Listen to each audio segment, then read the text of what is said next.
నమస్తే. Welcome to my channel జ్యోతిష్యాలయాలు. ఇప్పుడు గత వీడియోల్లో వివాహానికి సంబంధించిన విషయాలు, అరేంజ్ మ్యారేజెస్, ప్రేమ వివాహాలు, వీటి విషయాలు గురించి చాలా విషయాలు నేను వివరించాను. ఇప్పుడు మనిషి యొక్క ఆయుష్ అంటే లాంగ్విటీ అంటారు. ఆయుష్ సంబంధించిన ముఖ్యమైన విషయాలు నేను కొన్ని వివరించదలిచాను. జాతక చక్రంలో, మన వ్యక్తిగత జాతక చక్రంలో ఈ అష్టమ స్థానం, 8వ జన్మలగ్నాన్ని ఆధారంగా చేసుకుంటే 8వ స్థానం అనేది ఆయుష్ను తెలియజేస్తుంది. అష్టమ స్థానం అంటారు. అష్టమ స్థానంలో ఉన్న గ్రహము ఒకవేళ కొన్ని సందర్భాల్లో అష్టమాధిపతి అష్టమ స్థానంలోనే ఉండడం జరుగుతుంది. వారు జన్మించిన సమయాన్ని అనుసరించి కొంతమందికి వ్యక్తిగత జాతక చక్రంలో అష్టమాధిపతి అష్టమ స్థానంలోనే స్థితి పొంది ఉండడం జరుగుతుంది. సో ఆయుష్ స్థానం బలంగా ఉందని చెప్పొచ్చు. అంటే ఆల్మోస్ట్ దీర్ఘాయుషు లేదా పూర్ణాయుషు కలిగి ఉంటారు ఇటువంటి వ్యక్తులు.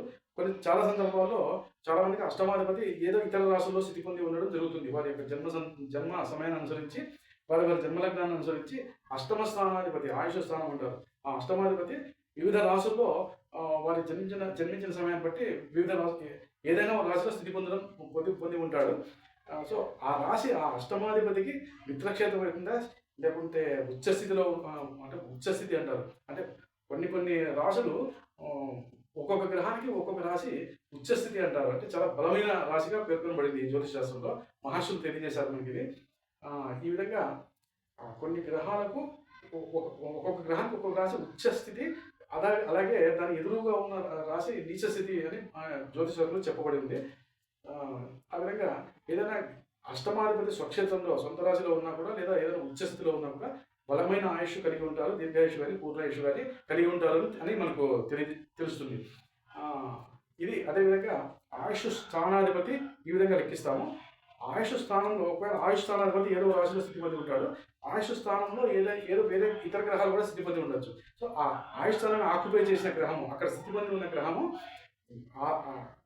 ఆ లగ్నానికి, ఏ లగ్నంలో అయితే జాతకం జన్మించుంటాడో ఆ లగ్నానికి ఆ ఆయుష్ స్థానం మిత్రక్షేత్రం అవుతుందా, శత్రు రాశి అవుతుందా, ఉచ్చస్థితి అవుతుందా, లేకుంటే స్వక్షేత్రమా, ఈ విధంగా అష్టమ స్థానంలో 8వ స్థానంలో స్థితి పొందిన గ్రహం యొక్క స్థితిని బట్టి వారి ఆయుష్ ఆధారపడి ఉంటుంది. కొన్ని విషయాలు ఆధారపడి ఉంటాయి ఆయుష్ విషయం.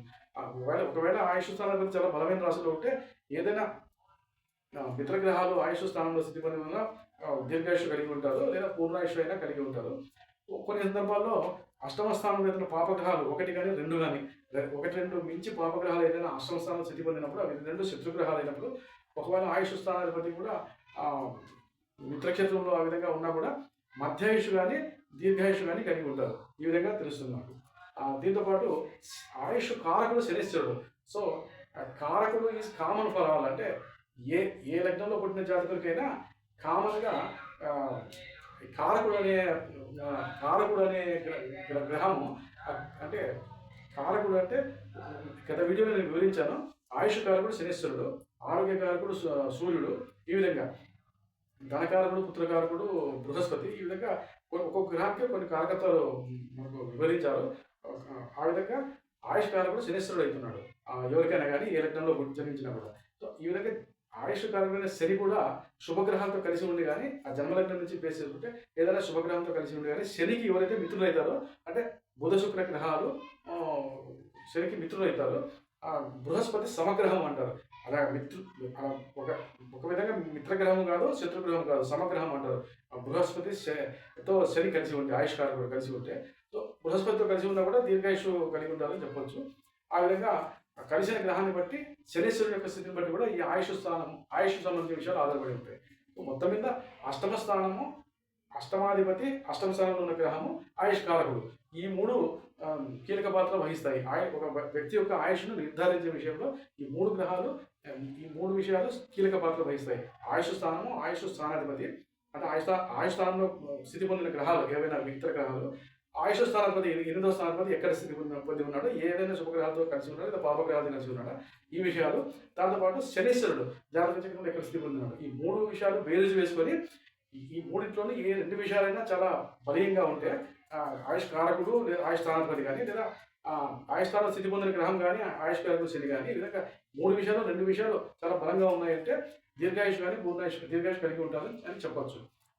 ఈ మూడు విషయాలను 2 విషయాలు బాగలేవు, ఏదో ఒక విషయం మాత్రమే అంటే ఆయుష్కారకుడు శని బాగుంటాడు జాతకంలో. ఆయుష్ స్థానంలోనూ పాపగ్రహాలు 1, 2, 3 పాపగ్రహాలు స్థితి పొంది ఉంటాయి. ఆయుష్ స్థానాధిపతి కూడా ఏదో నీచ స్థితిలో కానీ రాహుగ్రస్తులో కేతుగ్రస్తులో అయి ఉంటాడు. ఇటువంటి సందర్భంలో అల్పాయుష్ కలిగి ఉంటారని చెప్పవచ్చు. ఏ విధంగానే జరగచ్చు. అల్పాయుష్ అనేది ఆరోగ్య భంగమయ్యి మా ఆరోగ్యమైన భంగం కావచ్చు, లేకుంటే ఏదైనా యాక్సిడెంట్ కావచ్చు. అది ఆ ఆయుష్ స్థానాన్ని చూస్తున్న గ్రహాన్ని బట్టి, ఆయుష్ స్థానాన్ని ఎవరితో కలిసి కలిసి ఉన్న గ్రహాన్ని బట్టి క్రానిక్ డిసీజెసా, లేకుంటే దీర్ఘకాలిక వ్యాధులతో ఇబ్బంది పడుతూ చనిపోతారా, లేకుంటే యాక్సిడెంటల్ డెత్ అంటారు. సడన్గా అన్ఎక్స్పెక్టెడ్గా ఏదైనా యాక్సిడెంట్ జరుగుతుందో చనిపోతారా, లేకుంటే ఏదైనా ప్రమాదం జరుగుతుందా, లేకుంటే విషప్రయోగమా. కలిసిన గ్రహాన్ని బట్టి జనరల్గా రాహు గ్రహం కలిసి ఉంటే ఆయుష్ స్థానాన్ని బట్టి అష్టమ స్థానం ఉంటే విషప్రయోగాలు ఇటువంటివి కూడా జరుగుతుంటాయి. ఫుడ్ పాయిజనింగ్ అంటారు. ఆ విధంగా జరుగుతుంటాయి. లేదా ఏదైనా లోయల్లో కానీ వెళుతూ మార్గమధ్యంలో ఏదైనా యాక్సిడెంట్ గురి కావడము, ఏమైనా అంగార గ్రహానికి సంబంధించినవి, కుజరాహు గ్రహాలకు సంబంధించినవి. ఈ విధంగా ఆ కలిసిన గ్రహాలు ఆయుష్ స్థానాన్ని చూస్తున్న గ్రహాలు బట్టి ఆ ఆయుష్ స్థానం అనేది ఆధారపడి ఉంటుంది. ఈ 3 విషయాలు ముఖ్యమైనవి.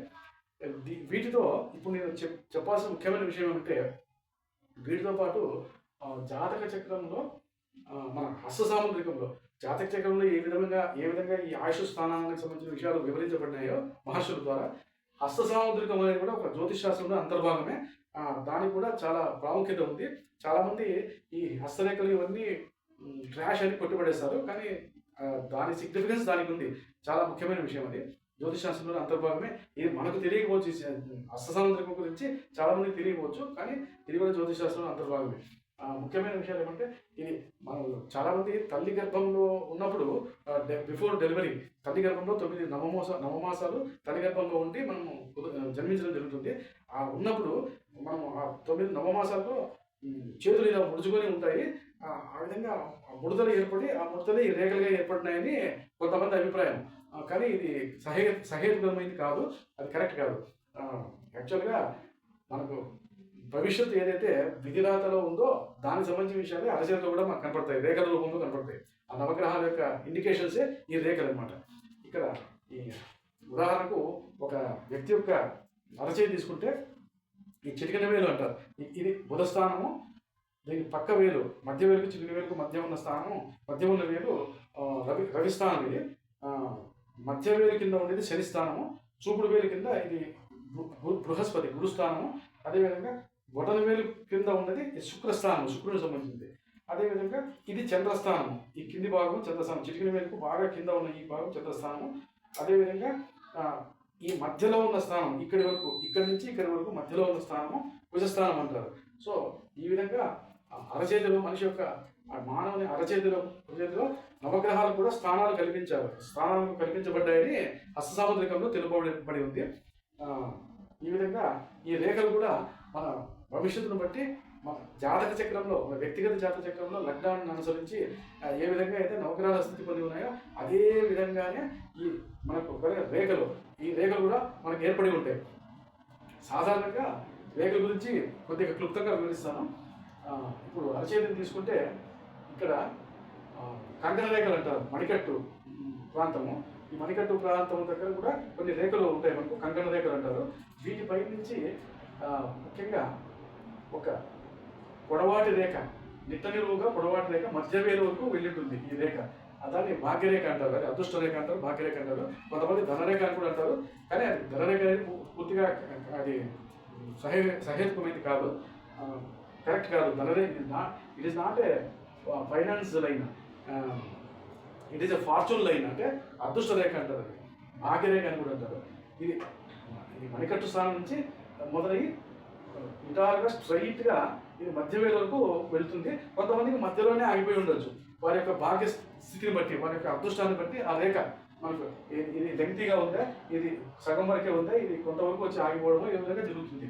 అదేవిధంగా ఇక్కడ ఒక వంపు తిరిగిన ఈ భాగరేఖ పక్కన మణికట్టు పైన మొదలవుతూ వంపు తిరిగి ఈ చూపుడు వేలు కింద బొటన వేలికి చూపుడు వేలికి మధ్య భాగంలో ఎండ్ అవుతుంది. ఈ రేఖ ఈ వంపు తిరిగి ఈ విధంగా ఎండ్ అవుతుంది. దీన్ని ఆయుష్ రేఖ అంటారు. ఇది ఆయుష్ తెలియజేస్తుంది చాలా వరకు. ఇది ఎక్కువగా మణికట్టు నుంచి స్ట్రైట్గా పూర్తిగా నిటారుగా లేకుండా కొద్దిగా ఇక్కడ వంపు తిరిగి ఇక్కడ ఎండ్ అవుతుంది. చూపుడు వేలుకు బొటన వేలుకు మధ్యలో ఎండ్ అవుతుంది. అది ఆయుష్ రేఖ, ఆయుష్ తెలియజేస్తుంది, ఆయుష్ రేఖ అంటారు. అదేవిధంగా చూపుడు వేలుకు ఈ చంద్రస్థానానికి పై భాగంలో చిటికిన వేలుకు చూపుడు వేలుకు మధ్య భాగంలో వంపు తిరిగిన ఉన్న రేఖ ఇది దీన్ని హృదయ రేఖ అంటారు. హృదయ రేఖ అంటారు. అంటే వారి యొక్క మనస్తత్వం ఎట్లుంటుంది, వారి టెంపర్మెంట్, వారి యాటిట్యూడ్ ఏ విధంగా ఉంటుంది, ఈ రేఖ తెలియజేస్తుంది అంటారు. అదేవిధంగా శిరోరేఖ ఇక్కడ భాగ్యరేఖను ఖండిస్తూ మరో రేఖ ఇక్కడ చూపుడు వేలు కింది భాగంలో మొదలవుతూ చంద్రస్థానం వద్ద ముగుస్తుంది ఈ రేఖ. ఈ రేఖ మనకు ఇది భాగ్యరేఖ, ఇది ఆయుష్ రేఖ, ఇది ఈ రేఖ ఈ రేఖ శిరోరేఖ, ఇది హృదయ రేఖ. ఈ విధంగా ముఖ్యమైన రేఖలు ఏర్పడి ఉంటాయి మన యొక్క అరచేతిలో.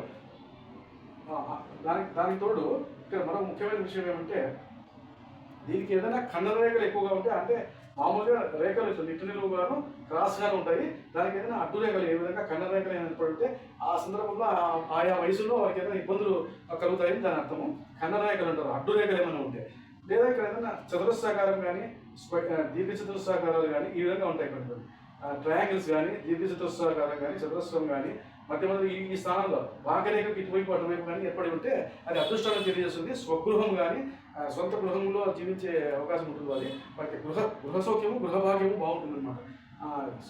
చతురస్రాలు, ట్రయాంగిల్స్ ఈ విధంగా చిన్న చిన్న ఆకారాలు అక్కడ మనకు కనపడుతుంటాయి. భాగ్యరేఖకు కింది భాగంలో పై భాగంలో ఈ చేతిలో మధ్య భాగంలో ఎక్కువగా ఈ విధంగా సింబల్స్ కలిగి ఉంటే చతురస్రాలు, దీర్ఘ చతురస్రాలు లేదా త్రికోణాలు కానీ చిన్న చిన్నగా ఏర్పడి ఉంటాయి. ఒకటి కానీ రెండు కానీ ఉండొచ్చు, రెండు మూడు కూడా ఉండొచ్చు. ఏదైనా రేఖలు తాకుతూ కూడా ఉండొచ్చు. ఇటువంటి విషయాలు అటువంటి సందర్భంలో ఇవి మనకు గృహ సౌఖ్యాన్ని, మనశ్శాంతి, భోగభాగ్యాలను, ఎంతో కంఫర్టబుల్ లైఫ్ను తెలియజేస్తాయి ఈ సింబల్స్.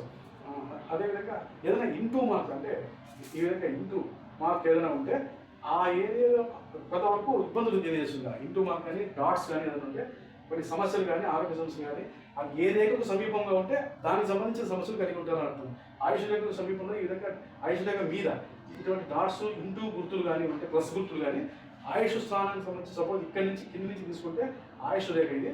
ఆ రేఖ మీద ఇక్కడ ఎక్కడైనా ఒక ఇంటూ మార్క్ ఉంటే, అంటే ఇక్కడ 0 నుంచి మొదలైతే ఇది 10 సంవత్సరాలు, 20 సంవత్సరాలు, 50 సంవత్సరాలు, 60, 70 సంవత్సరాలు, 80 సంవత్సరాలు, ఆ విధంగా దానికి గ్రాఫికల్ రిప్రజెంటేషన్ అంటారు. అంటే ఆ రేఖ పొడవును బట్టి వారి యొక్క ఆయుష్ 80 సంవత్సరాలు మనిషి ఆయుష్ అనుకుంటే, సపోజ్ ఈ మధ్య భాగంలో ఇక్కడ ఏదైనా ఒక ఇంటూ మార్క్ గమనిస్తే ఆయుష్ రేఖ మీద, అంటే వాళ్ళు దాదాపు 50-55 సంవత్సరాలు అప్రాక్సిమేట్గా ఏదైనా అనారోగ్యానికి గురవుతారు అని దాని సూచన అనమాట. ఈ విధంగా ఉంటుంది. సో దీంతో పాటు ఈ భాగ్యరేఖ పొడవాటి రేఖ ఇది మణికట్టు దగ్గర, కంకణ రేఖల దగ్గర మొదలవుతూ మధ్యవేది వరకు పోయి ఎంతమవుతుంది. అంటే చాలా అదృష్టవంతులు, ఎంతో ఉన్నతమైన స్థాయిలో జీవించే వారికి ఈ విధంగా భాగ్యరేఖ చాలా పొడవుగా ఉంటుంది. మామూలుగా చాలా సందర్భాల్లో భాగ్యరేఖ సగం వరకు కానీ లేదా కొంత భాగం వచ్చి నిలిచిపోయి ఉంటుంది. ఈ విధంగా కూడా ఉంటుంది. ఈ భాగ్యరేఖ కొంతమందికి వంపు తిరిగి ఉంటుంది. ఏ స్థానంలో అయితే ఈ భాగ్యరేఖ ఉంటుందో దానికి సంబంధించిన అదృష్టం కలిగి ఉంటారు అని అర్థం.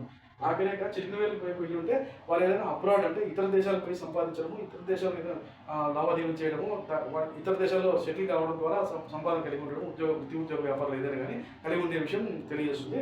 ఈ భాగ్యరేఖ ఈ చంద్రస్థానం మీదకి వెళ్ళి ఉంటే, అదేవిధంగా భాగ్యరేఖ ఇక్కడ రవిస్థానం మీదకి వెళ్ళి ఉంటే ఈ భాగ్యరేఖ ప్రభుత్వ సంబంధించిన ఉద్యోగాలు కానీ, మంచి ఉన్నత పదవులు కానీ, ప్రభుత్వానికి సంబంధించిన పదవులు లేదా ఏదైనా ఎమ్మెల్యేలు కానీ, ఎంపీలు కానీ, ఈ విధంగా రాజకీయ పదవులు పొందగలం కానీ, ఎగ్జిక్యూటివ్ జాబ్స్ అంటారు. అటువంటి విషయాల్లో వీరు దాని ద్వారా వీళ్ళ భాగ్యం కలిగి ఉంటుంది, అదృష్టం కలిగి ఉంటారు.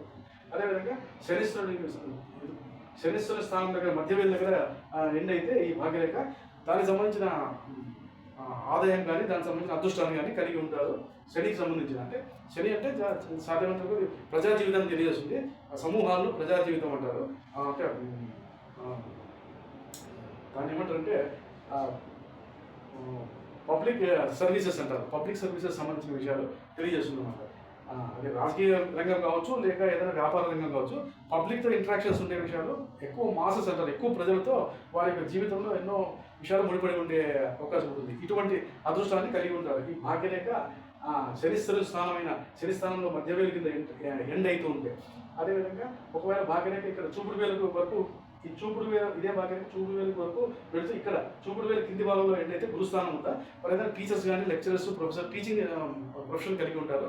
బోధన వృత్తిని చేపట్టే అవకాశం ఉంటుంది. లేదా జడ్జులు కానీ మత గురువులు కానీ పీఠాధిపతులు మఠాధిపతులు అంటారు, ఈ విధంగా ఉంటారు. లేకుంటే ఏదైనా కౌన్సిలర్స్ సలహాదారులు కానీ ప్రభుత్వానికి కానీ ఇతరంగా ఏదైనా కానీ సలహాదారులుగా ఉంటారు. లేకపోతే ఏదైనా బ్యాంకింగ్ రంగంలో వ్యాపార సంస్థలు బ్యాంకింగ్ రంగంలో కూడా వారు మంచి అందవేశం చేయగలిగి ఉంటారు. బ్యాంకుకు సంబంధించిన వృత్తి ఉద్యోగాలు కలిగి ఉండే అవకాశం ఉంటుంది. అంటే ఎక్కడైతే ట్రెజర్ అంటారు, అంటే ధనము, దానికి సంబంధించిన సంస్థలు అంటే బ్యాంకు అంటారు, వాటికి సంబంధించిన సంస్థలు కూడా వారి యొక్క అదృష్టం ఆధారపడి ఉంటుంది. ఈ విధంగా మనం ఈ రేఖలు తెలియజేసే స్థూలంగా.